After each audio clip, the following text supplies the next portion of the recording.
Hey, what's up, guys? It's Luke W coming back at you again today. I know it's been a little bit of time now, but I'm greeted by a great guest today. His name's Ryan Rigney.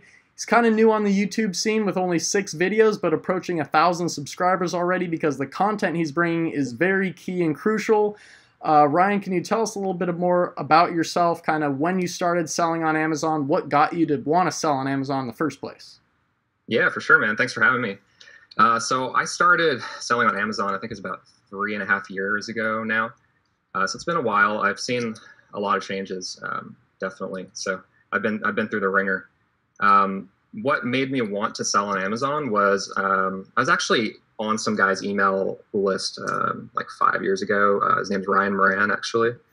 He's a pretty popular YouTuber. So he was sending an email about, I'm thinking of starting this Amazon selling thing. And I actually watched him like go from 0 to whatever he went to, 10 million or whatever. And I watched, him sending screenshots out like, oh, I'm doing 30,000 a day now. And I'm just like, okay, so what's going on here? Why can't I get on this? Seems like it's early still. So that's what I did. I just launched a product pretty much without, any material to go off of. There wasn't really much even out back then. I think Amazing Seller is like Amazing Selling Machine 1 or something. It was like, or 2 maybe it was number 2. I think they're on like what, number 10 now or something. Yeah. But yeah, I didn't go through that material, but that's just like to give you an idea of when this was. It was a long time ago. I launched one product. It was a silicone baking mat, which is a really idiotic idea, and I actually failed miserably. So I almost quit after that, but I really wanted to like make this thing work because I saw, there's a ton of people making it work. What are they doing differently than me? So I kind of like, aggregated all the different points, like, okay, so their product's succeeding because this, their product is failing because of this. And I was just like, okay, what do I need to do to make a brand that's going to actually have like a cohesive set of products that I can promote instead of just buying something from China that's generic and then getting like subjected to this price war where I end up getting squashed by some rich Chinese people. So that's kind of like what my history on this. And I launched my new brand. It was like 6 months after that first failure. And it's been going well ever since then. Gradual growth. I didn't have a lot of money going into this. So a little bit of background on me. I was actually a student when I was doing this, and I had probably like $5,000 in my bank account, and I had a lot of debt because I was in law school. So I'm actually a lawyer now by trade. So I racked up like 100,000 in debt basically in law school, and I used my extra money to put it into this product. And I was like, if this doesn't work, then I don't know what's going to happen. I guess I better get good at begging on the streets or something. So yeah, luckily got the first one to work like on the new brand. So got some profit coming back and reinvested it and just kind of been rolling the snowball ever since then. That's kind of a little bit about me. So that's awesome. And yeah, so Ryan's YouTube channel is going to be linked down below. I'll have that for you guys to go check out. He's only got 6 videos, like I said before, but they do have a lot of great value in them. And that brings us to what the point of this video is today, guys. We're going to be talking about how to get your basically first 5 reviews on Amazon in 2018 after the month of May happened. Amazon went hard just kind of deleting fake reviews, reviews from review groups and things like that. It's making it a lot more difficult. So Ryan's here. He's going to kind of give us some insight on how to get those first 5 reviews. And if you guys want to drop any questions, we do have the live chat open, so you can ask those questions at any time. So Ryan, can you give us a little idea, kind of go over what you know about getting your first 5 reviews? Yeah, sure. Hey, am I able to see the chat, by the way?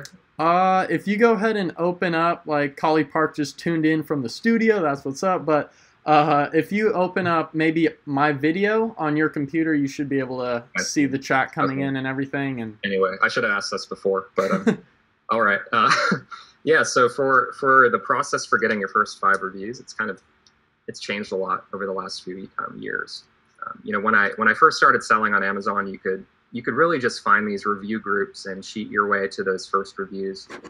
That's pretty much what everyone was doing. They would just give free products to people. who knows where they're located, could be anywhere, and then they leave a fake review, and then next thing you know, you can rank any product. But that's not what you want to do, right? So many people have been banned for doing that. I never did that personally. So I've kind of been using more organic methods, and I also combine it with methods of driving traffic outside of Amazon and capturing those customers. And the important thing is just having a way to communicate with them. So whether it's email or by chatbot, I particularly use chatbot, which is a Facebook Messenger platform through ManyChat. So I find that to be an effective way, but I'm just going to kind of go through the organic ways first, and then I'm going to go through the more complicated methods. So like first things first, like most people know about this, is the early reviewer program. So that cost to get into that is $60, I believe, as of today. I usually enroll in that. Depends how confident I am in the product, to be honest. If I think people that are engaged in this like early reviewer program might not 100% understand what they're buying, then I'm a little hesitant to enroll in that. So like, even if I'm selling like some kind of consumable and the taste isn't that great to people that don't, they haven't experienced this product before, and I'm worried they're going to like be confused when they get it, I might not want to enroll that product in the early reviewer program, because I don't want them to be like, this is the worst tasting thing I've ever had, 1 star, even if it's actually a good thing that you're selling and they just don't know it because they're not an educated consumer kind of. So that's one consideration. But I usually, like 80-90% of the time, I'll enroll in that. The second method here, which is kind of just common sense, like you need to get more sales at the beginning to kind of have customers coming into your product and getting messaged through the Amazon emailing service, as well as getting the product packaging with the inserts in it. So it's a combination of communicating with them on Amazon through those sales, as well as through the packaging. So I think you had mentioned you had some packaging stuff you wanted to go over. Did you want to go over that now, or kind of hit it at the end? But I'll just kind of, while you're talking about this, the product insert's what I've been utilizing in my product lately, and I mean, it can just save you in so many different ways and benefit you in so many different ways. What I have here showing on my screen is kind of, driving the customers from Amazon to maybe my Facebook page, which is totally legal as far as I know, and I've talked to people on seller support, and they say you can kind of drive them to your own like Facebook page or whatever to go leave a like there. And I do have a 15% discount for anyone that's is going to go over there, like my page. I can then relaunch more products to them and be able to communicate with them so much more effectively than through Amazon's platform, where I may have to be more hesitant on what words I'm using. Not only that, but we also have here, help our small business grow by writing an Amazon product review. And I have kind of the 3 steps on, go to Amazon, check your recent orders, find the product, and click write a product review. If you love our product as much as we do, leave us some feedback and your opinion about our product. I kind of just blacked out my brand here so you guys don't really see that. But then the last thing I have is, if you have any further questions, comments, or concerns about the product, please reach out to us, and we'll be happy to accommodate your needs. So I have the Facebook page, my email, Instagram, even my business phone number there, because I want to avoid negative reviews at all costs. And when customers, I do have an electronic item right now, and when they don't know how to turn it on correctly, that might lead to 1-star reviews, which it actually did on my first test batch of units. That's why now I'm using this product insert, so they can contact me and say, hey, why won't this turn on? And then I'm like, oh, you got to hit the power switch before you press on and off. So yeah, idiots. Okay. Yeah. Yeah. So I'll jump back in. So the product inserts and the email follow-up, it's only really helpful at the beginning stages if you actually have sales. So like, how do you get sales when you have no reviews? It's kind of like chicken and the egg problem. If you have 0 sales, like, it's really hard to get Amazon PPC to work, right? You're not going to get a high click-through rate, and if you get a low click-through rate, Amazon's just going to say, like, put this ad at the bottom. We're not going to show this to customers. It's not relevant. So some methods that I've used to get those initial sales are, obviously driving my past customers to the new product with a discount, which works, and then following up with them for reviews. Another method that I've used is Google AdWords. So a lot of products, and in some niches it doesn't work as well. But you can actually drive Google AdWords traffic for like a third of the cost of Amazon PPC clicks.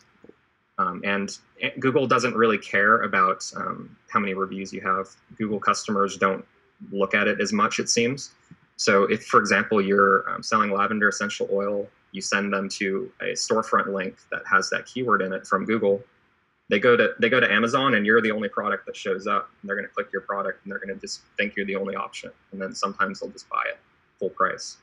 So, and even if they don't, they're seeing your product before the competitor, and they're more likely, because you're top of mind, they're going to come back and buy it. So that leads me to ask this question, because, you know, the super URLs, you know, people used to think you could just type in your keywords, find your product from whatever page it's on, and then share that link all over the place, and then start ranking quickly for those keywords, which no longer works. The super URLs don't work. So now there's a two-step URL that you talk about, you know, sending them to your storefront link that they're able to see your product in there that has the discount on it already. So they're not getting, they're not looking at all the competing products. They're just going to find yours, and that's important and actually ranks. Is that right? Oh yeah, it works. It doesn't seem like Amazon has any intention on disabling that, since it's been working for like a year now, maybe even more, because I don't know if people used it before. But the easy way to create that link, if you guys aren't familiar with it, is there's a free tool on the Helium 10 website. It's called Helium 10 Gems. It's on their homepage. In the top right, there's a little link. Maybe Luke can link to that. But you can actually just generate your storefront or your brand URLs through that. And it's easy to do, and it works for ranking. And I'm pretty sure this is what all the launch services are actually using anyway. So if you're wondering, you know, how the launch services are ranking you, like that's what they're doing.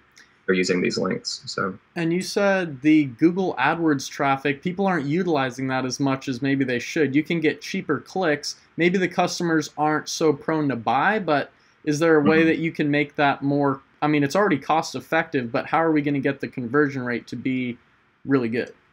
Yeah, so you can do exact match targeting and just pick keywords that are highly relevant to your product. So if you're doing broad keyword targeting, it works in a similar way as it does on Amazon PPC. You wouldn't want to, if you're selling lavender essential oil, you're not going to do a keyword lavender and then do broad, because on Google it's going to bring in everyone who's searching everything that has anything to do with lavender, like lavender tea, lavender body creams, all that stuff. That's going to make your conversion rate, you know, terrible, and you're going to spend your entire budget. You're going to be like, what the heck's going on here? I don't know what's wrong with my AdWords. AdWords is broken. But if you just do an exact match for lavender essential oil, and this might be a bad example actually, because this is a very competitive niche, but if they're just searching for that, you know, it's more likely than not they have buyer intent. Like, this is what they want to buy. They're researching it. So keep it to, you know, keywords that you think somebody would logically search when they're about to buy, like buy lavender essential oil, where to buy lavender essential oil, best price lavender essential oil, all these like exact match keywords.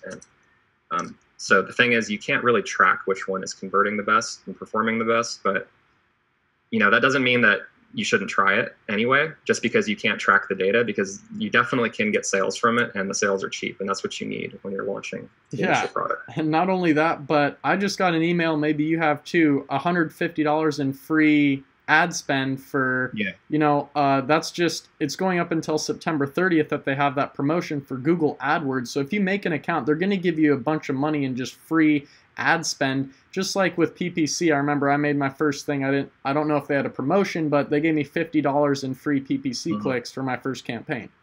For sure. Yeah, they run those things pretty much year round. Varies between 100 and 150, but right now, yeah, 150 sounds pretty good. Jump on that. So just as a quick recap, Ryan, can you give us kind of the basic ways that we want to get the reviews, just nail them out 1, 2, 3, and then we can look into more sophisticated methods? Yeah, for sure. So the early reviewer program, anyone can enter for that, $60 on Seller Central. The second way is through email follow-up, like through Feedback Whiz, Feedback Genius, SalesBacker, one of those things. So I didn't really go into the method for getting those to convert to reviews, but I'm assuming you've covered it quite a bit on your channel. The third way, you know, product inserts, kind of like how you discussed. And, you know, the fourth way, it's kind of like, it kind of utilizes the first two, because it's AdWords, it's getting more sales. You need sales to have those emails fire off and to have those product inserts taking effect. And So it's, I would say AdWords, use that $150 credit, experiment, see if you can get some sales on those new products. So that's pretty effective. And I wanted to actually cover a pretty common question that people ask me about AdWords, because I figure it's going to come up. They're going to say, so why do you drive traffic directly to Amazon rather than to a landing page and capture their email, right? A lot of people would ask that. The reason is Google, they give websites page rank between 1 and 9. So if you're at like a 9 page rank, that means Google thinks your website has a lot of authority. And when you bid in AdWords and you have like a high authority domain, it's going to be a lot cheaper to get those clicks. So you send traffic to Amazon. Amazon's like the king. They've got a perfect 9 page rank. Clicks are cheaper. If you drive traffic to your Zon page's landing page or something, they're going to say this is irrelevant garbage. People are bouncing. Let's charge them $1.50 per click instead of 30 cents. So it will really be that significant of a difference if you try it. Wow. So if you guys experiment with that, I would say just be mindful. That's why it's costing so much. I didn't even think about that, but honestly, Amazon does pay so much in SEO to be showing up everywhere for any product you type in. Your Amazon's going to be up there at the top, so that's what's going to be making you more sales, and you get to pay less money in your ad spend all as a result of that. So. Yeah, I mean, it'd be better if we could capture their emails, but if I can spend 30 cents a click and not have their email, I'm okay with that. It's whatever. Yeah. Right. So we can move on here. Just as a quick break, before we jump into more of the specific, more advanced methods to get reviews, can you, Ryan, just give some of the brand new Amazon sellers a little motivation, a little advice to just kind of how they can go about getting started? Is it more competitive than they really think it is, or just some of that basic stuff? Yeah. So it's definitely more competitive every day. But that doesn't mean there aren't new products that are coming out and trending. That doesn't mean there aren't a lot of opportunities that people haven't necessarily thought of. So it really comes down to how are you doing your product research? Are you using accurate data to make those decisions? And are you picking products that have any barrier to entry? Because if you are just using Jungle Scout and you're trying to order stuff from AliExpress and test it, you're not the only one who's doing that. So even if you don't see competitors up right now, by the time you get your inventory in, you're probably going to have 5 or 6 of them. That's my experience from the hundreds of students I've worked with. You don't want to just jump into some easy product to source, because if it's easy for you, it's easy for everyone else too. So things you should be looking at are oversized products, things that have regulations behind them. Anything that requires some sort of approval, an extra step of approval, that's going to be a better opportunity in general. There's also, obstacles you have to overcome with that too. But if you're willing to overcome those obstacles, you get rewarded. So I would say think outside the box on research in that regard. Barriers to entry. Yeah, definitely. The thing that really just jump-started my business was basically starting to sell products that I needed, kind of FDA approval, and then they had another tier and a barrier to entry, which was just a high ticket item, something over $100, which is going to lead you to so much more profit margin. $35 to $50, depending on what I'm pricing it at, is going to be a profit per sale. So, instead of selling, 100 units or 1,000 units a month at $3 profit, you hardly have to sell, 50 units or whatever, and you're making practically the same amount. So, yeah. And that I don't know how you found that product, but if you're using any sort of keyword research, I use Helium 10 Black Box and Market Intelligence, play around with the filters a little bit. Don't just go in the $15 to $30 price range. Step it up a little bit. I'd say just branch out, be creative. Definitely. So now for those more advanced people that want to, drive in, they've done all the basic things and trying to get reviews, what are some of the methods that we can use to really get some legit reviews the right way that maybe not many other people are doing? Yeah. So I use Facebook ads as well as my internal lists that I've generated with Facebook ads to get those initial reviews from. people that are very happy with the experience they've had, and then I follow up with them and I ask them to leave a review on Amazon after 12 to 14 days. So I'm going to give you kind of like, I call it the sweetheart deal.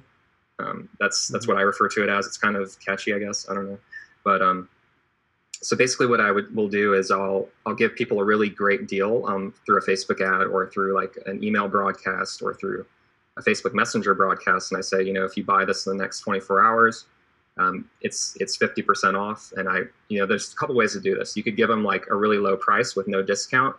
So like just say, we've marked the price down to cost basically for the next 24 hours, buy it. And the reason you would want to do that is you want to get a full price purchase rather than a discounted purchase, because the way that reviews work on Amazon now is there's two different types. There's verified reviews and there's unverified reviews. So if you give any sort of discount, I'm not sure exactly what the threshold is. It changes every day, it seems. But if you give a discount and they buy, they're probably not going to be able to leave a verified review. And there's also a chance that Amazon won't even let the review stick. So that's not how it used to be, but Amazon's been deleting tons of reviews from fake accounts, so they have to kind of like combat it with this method. So they'll look at the buyer's account history and how much they paid to buy the product. So one way is to mark down your price to cost and then sell it at full price and then follow up with them later. Another way is to not mark down your cost, or you could and then just say, if you buy one today, we'll send you two for free. Just send us your order ID. And that's kind of like operating outside of Amazon. So I don't think there's any sort of like terms of service issue there. You're not actually incentivizing a review. You're just incentivizing them to buy, which I think is the whole purpose of Amazon. So, you send them a broadcast. You say, if you buy in the next 24 hours, send us your order ID from Amazon. We'll send you 2 items for free. And then once they verify that, you put them on another list to follow up with them. And you say, okay, after 12 days, I'm going to see how they liked this product. And these are people that are going to be happy with the experience because they got a great deal. And if you word the messaging right, you can be pretty effective with getting them to leave reviews. And from my experience personally, like I've used email for a long time. I've used chatbots for a long time. Email has like a 30% open rate at most, if you're lucky. Whereas Facebook Messenger has like above a 90% open rate. And because you're competing with their friends and family mostly. So you send them this deal in the chatbot, and then you follow up 12 days later, like you're going to get 10 to 20% of those people to actually leave reviews on this new product. So I find that to be very effective. It's a little technically difficult to get everything set up, but once you have like the understanding of how to set up a Facebook ad, how to connect a chatbot to it, how to kind of segment your audience so you're not following up with everyone, you're just following up with the people who actually bought, then it's not too bad. So that probably opens up a can of worms, so go for it. I was just going to ask, people may not be the best copywriters, like how are we going to word an email that's going to be great? Can you go to Fiverr and have someone do this, or do you recommend doing it yourself or researching, what works the best? How are you going to test and know? And if you have any examples of some wording, like that'd be even cooler to hear what kind of goes into that. Yeah. So it doesn't even really need to be that complicated. It's usually more effective if you just keep it simple and you don't have large chunks of text. You want to keep it readable, actionable, and drive it home why this is a great deal. Put some scarcity in there. So for me personally, I write all my emails because I'm I'm a lawyer. I know how to write, so I can handle it. But for other people that aren't maybe fluent in English, or they don't want to learn copywriting, there's websites like FreeUp. It's FREEE, the 3 E's up.com, and they have some pre-vetted freelancers who can do copywriting pretty well. So that's one option. Fiverr, hit and miss. So a lot of those people aren't even fluent in English, and they'll act like they are. Maybe if you get lucky, you can find one. Fiverr has no pre-vetting process. I mean, there's reviews, but who's reviewing these purchases? I don't really know. So the other option is Upwork, which is another freelancer site that I've used. But if you want an example of a broadcast, I can kind of talk through it. One that would go to, so let's say you're launching a a new essential oil in your brand, like you've got like 6 or 7 of them, you've got like a list of 1,000 people, for example. So let's just say like citrus essential oil or something. So I would just say in the subject line, I would say, hey, first name, and you can insert their first name into the email. We've got a great deal for the next 24 hours. Just keep it like that. And then when they open the email, you just say, okay, so I'm going to make this quick. We're launching a new product, ... And then you just space down, just say, you're one of the first 500 people we're sending this email to, so this is going to go very quickly.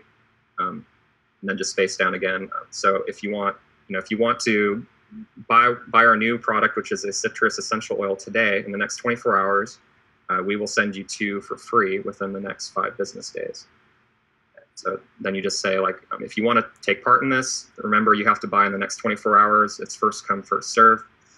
Here's the link to buy on Amazon. And after you buy, follow these steps. You say, step 1, reply to this email with your order ID. And then you can even insert like an example of what an order ID looks like. Yeah. I try to not put too many images in the emails because, I'm not sure if you know about this, but if you have too many links or too many emails or too many pictures in your emails, like it will get picked up by spam filters, or it will go to the Gmail promotions tab. A lot of people use Gmail, and promotions will just like get rid of stuff. So at most, I'll put 1 link, no images, just keep it basic text, because you get higher open rates, and it seems more personal. So essentially, that's it. You get their attention. And then I would also go into the product a little bit and say what this is. What is a citrus essential oil? We press it from young oranges or something in Florida, and we take them from their mothers or something. I don't know. I'm just kidding. Whatever you want to say. But talk about why they would use this. So, like, this works in essential oil diffusers. I like to put it on in the morning when I'm at work, and it helps me focus. So I think you're really going to like this. This will last you 2 to 3 months because it's such a great deal.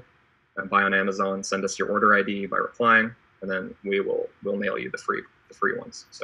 So then you're basically, they're getting that awesome value, and then they're going to be like, wow, this is really great. Is there any message that you then kind of urge them to leave that review without, or are you just expecting, they got such a great deal, they must feel inclined to leave a review? A lot of people don't know how to even do that, Yeah. So I do a couple different methods, but I find the most effective way is to just make it seem like I'm actually messaging them to follow up. Mm-hmm. So the follow-up email 12 days later, I'll just say, did you get your free units? How did you like it? And then just sign like name, company founder. And then, or you say, actually, it would be better to say, just could you please hit reply? I'd really like to see what you have to say. Mm-hmm. And if they reply and they say something, good about the product, you just say, okay, so we're a small business. We have no reviews on this product. Could you please just click this link? It takes like 3 minutes. Mm-hmm. Just type whatever you want. We just want it to be honest. And we'd really be thankful. And let me know when you do it. I'd love to read it.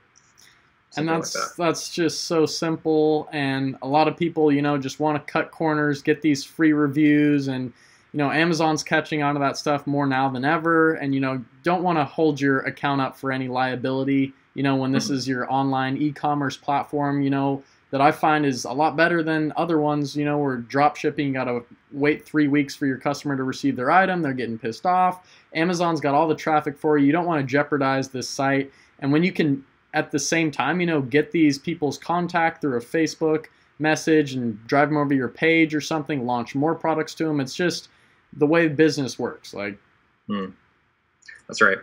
One thing I want to add, you might be aware of like products getting locked from receiving new reviews. Have you heard about that?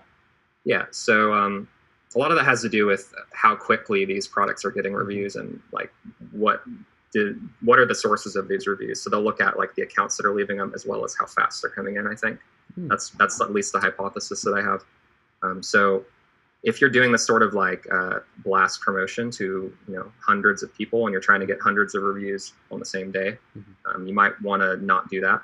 Space it out a little bit. If you get any more than 3 reviews in a day, like, word on the street is that could potentially lock your account, either temporarily or permanently. So it's not your account actually; it's just that one product. Product. So if I don't know, have you shared with your audience how to check if their products are locked from leaving reviews? Do you know how to do that? I went through that same thing because I launched my latest product in May, and this was when all this craziness happened, and I went and just had a few friends kind of, you're not necessarily supposed to do this, but these people were friends of friends, and I thought I was totally good to go.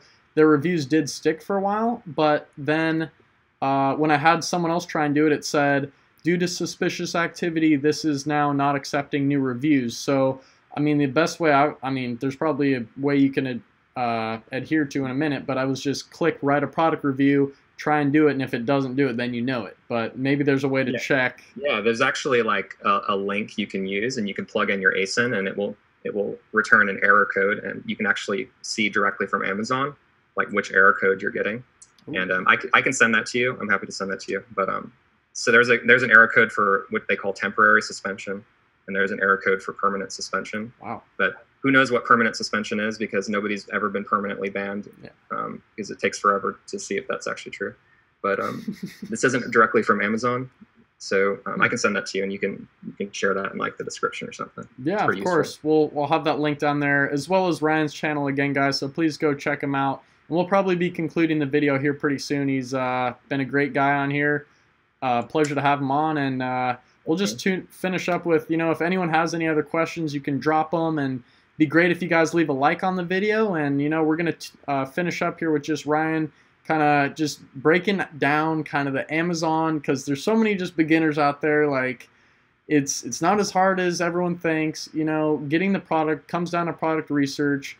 But just some last words of advice, or just anything that you have helped through your students that might be beneficial here for a lot of people.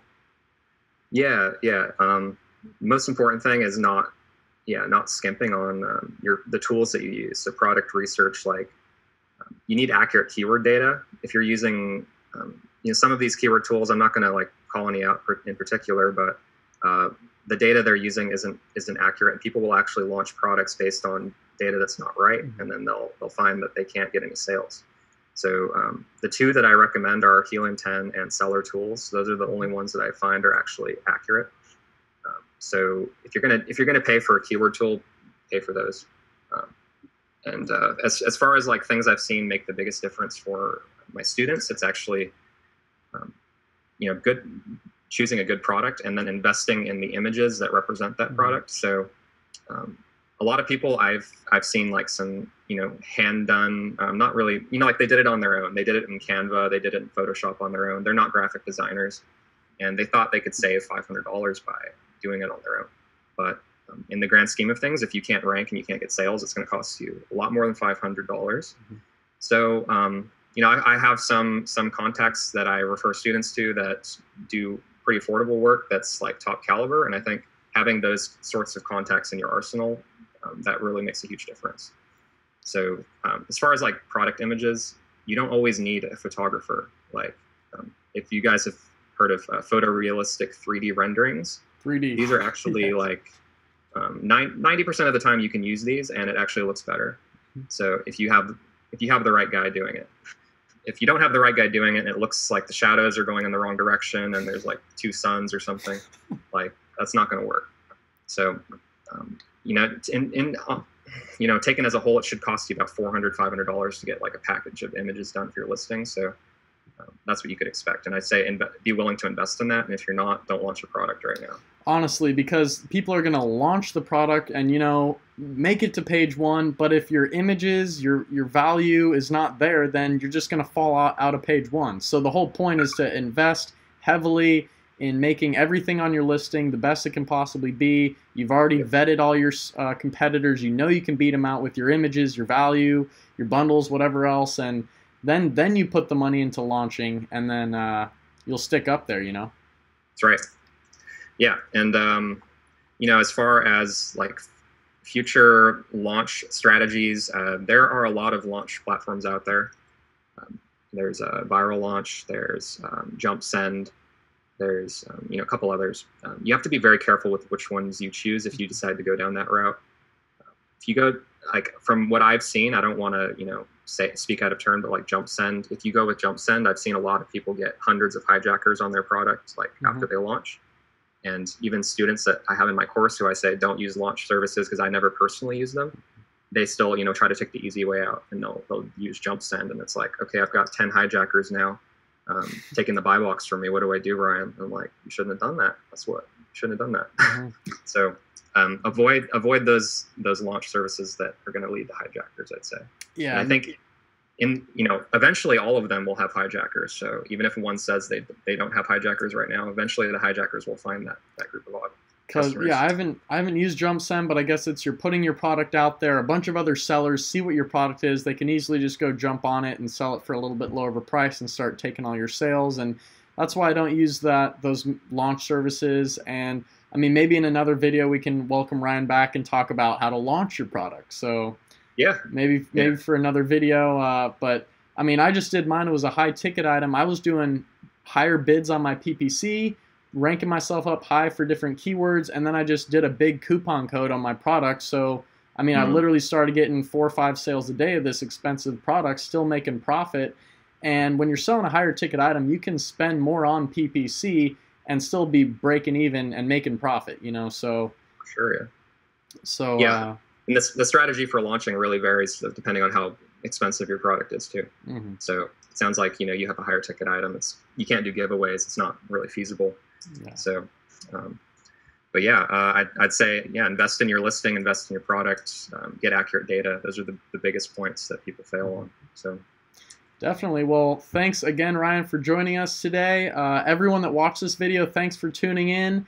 We'll have Ryan's channel linked down below, and if you drop a like on the video, that'd be sweet. And if you haven't subscribed, please do so. And go subscribe to Ryan too. He's a great guy. He's going to be dropping crazy content. So thanks again, guys, and we'll see you later. See ya. Peace out.